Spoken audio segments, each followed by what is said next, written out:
All right, Doug's Den is on the road again. We are in Old Bridge at the Old Bridge Elks Lodge for a card show on a Friday. It started at 5, so who knows what to expect. I'm still looking for my Andre the Giant 1987. I have a couple in pretty good condition, but I want to get a couple more before I send them off to PSA to get a 10. So I'm going to be looking for Andre the Giant. Frank, what are you looking for? I'm looking for a few vintage things and maybe a couple of boxes to open for streams. For streams, nice. All right, well, come on.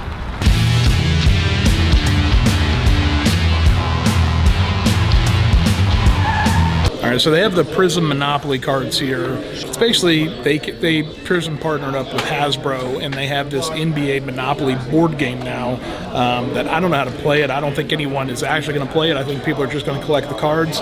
Pretty much just the NBA Prism cards with a few extra Monopoly-specific inserts. It's a derivative of a set for a game that no one's really going to play. I'll pass. What about this, Frank? Al Pacino. I've seen those cards mostly like Leaf Pop Century cards. I didn't know Panini made them. Hooah!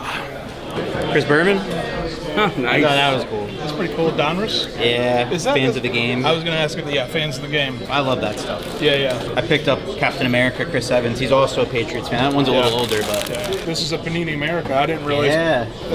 I guess that goes back, what year is it? 12?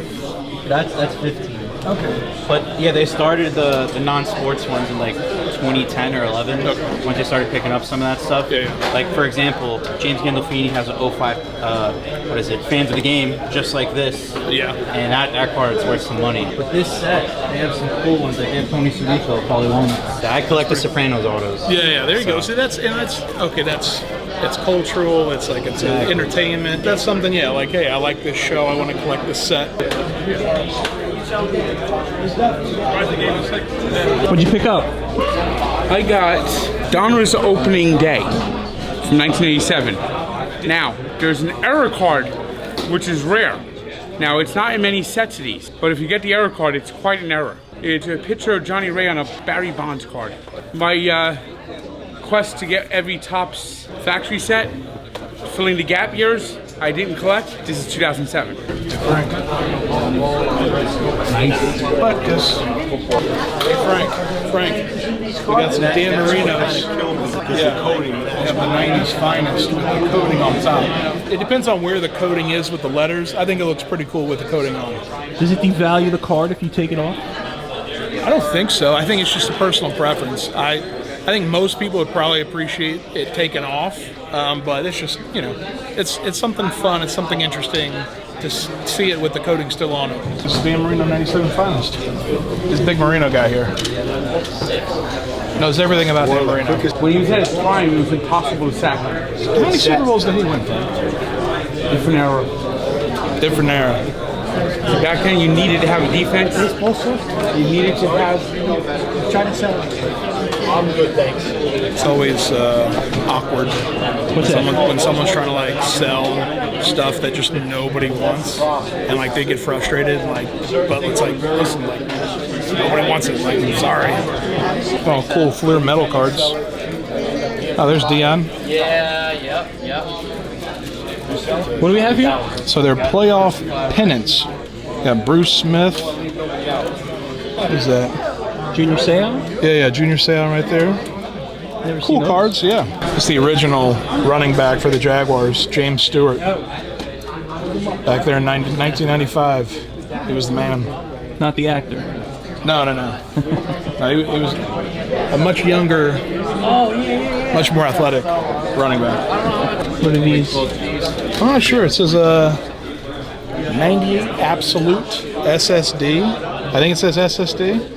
That's pretty cool. It's just it's a cool theme. You got an action shot on the right with the player on the left of their helmet, Terry Allen. That's pretty cool. There's a lot of relic autos in here. There's a Jaguar, Andre Branch. It's a Matt Olson rookie auto. It's an Atlanta Braves, or it's an... Don't tell Frank I accidentally called the Oakland A's the Atlanta Braves. But yeah, it's an Oakland A's card. Now on the team with Sean Murphy, 2 Oakland A's that are making big impacts for the Braves. Ali versus Frazier, 1971 stamp. Now you said this is it's an imperfect sheet. You said it's imperfect. Yeah, so you said it slipped through. What happened? Like there were just very few sheets that somehow didn't get perforated. Gotcha.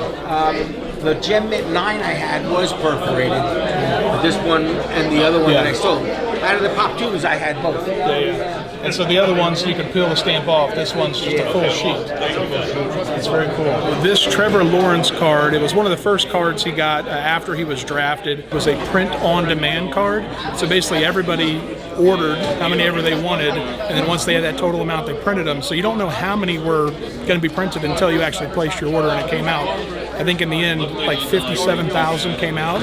So it's a lot more than I expected, but you know, we'll see. Trevor Lawrence might be the greatest quarterback of all time, so who knows? It might not be a lot. Remember Dave Brown?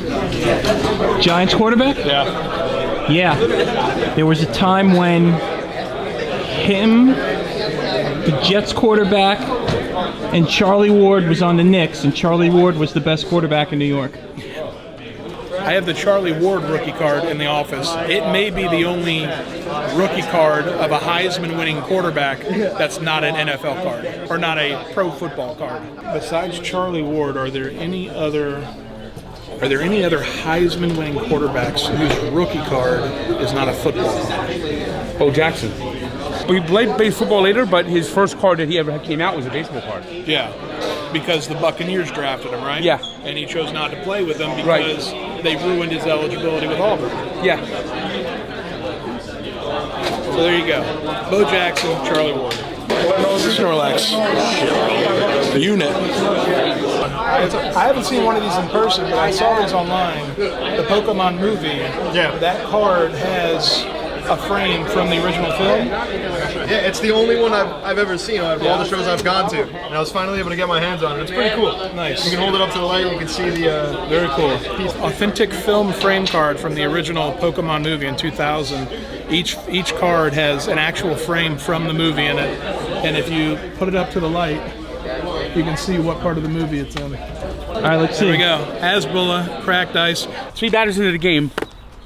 They're down 3-0. Frank, we're at a card show. This is supposed to be a joyous occasion. Yeah, well, that's why I got out of that damn little restaurant tavern. Were you about to cause a ruckus? Well, he gave up a home run. He first off, he gave up a base hit to Who did? Carlos Carrasco. I thought he was good. He's not been good all year. He is done. Well, let's see what we got here. All right, so we are leaving. We're leaving what is it? Old Bridge? Old Bridge. Old Bridge Elks card show. You know, you hear what's happening, didn't you? No. They're building a new bridge. It's going to become New Bridge.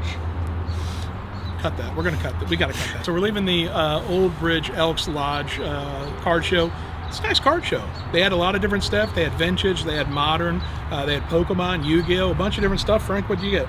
Well, I got this Archives, which I'm going to open up on IG soon. I got this 1987 Donruss opening day. Now, there's a 1 in 100 chance that there's a very valuable error card in here. I'll check it out one of these days on the opening, and then That's I got Frank the Gambler. And I got 2007 Topps factory. I'm trying to get all the factory sets for Topps. Nice. You didn't have 2007? I didn't have. No, it's part of the gap. My gap is 95 to 2019. I have a few in there. That's a large gap. Yeah, well, I'm gonna get them all eventually and close that gap. You're going to need a bigger closet. Probably. And so our camera guy, Mike here. Mike, give me the camera. Give me the camera. Okay. Give me the camera. What'd you get here? I got a Mr. T Panini Orange Prism. It's even got a WWE logo, the original. Nice. And then a little gift from my brother. Don't spoil this, but some Simpsons cards. Guy was nice enough to let us film, and I saw these cards. I thought it'd be good to get this for my brother. So, all in the good day's work. Very cool. Very cool. Congratulations on that pickup. And Frank, give me your best Mr. T impression. I pity the fool. Carlos Carrasco's a good pitcher. I pity the fool. Excellent. Perfect.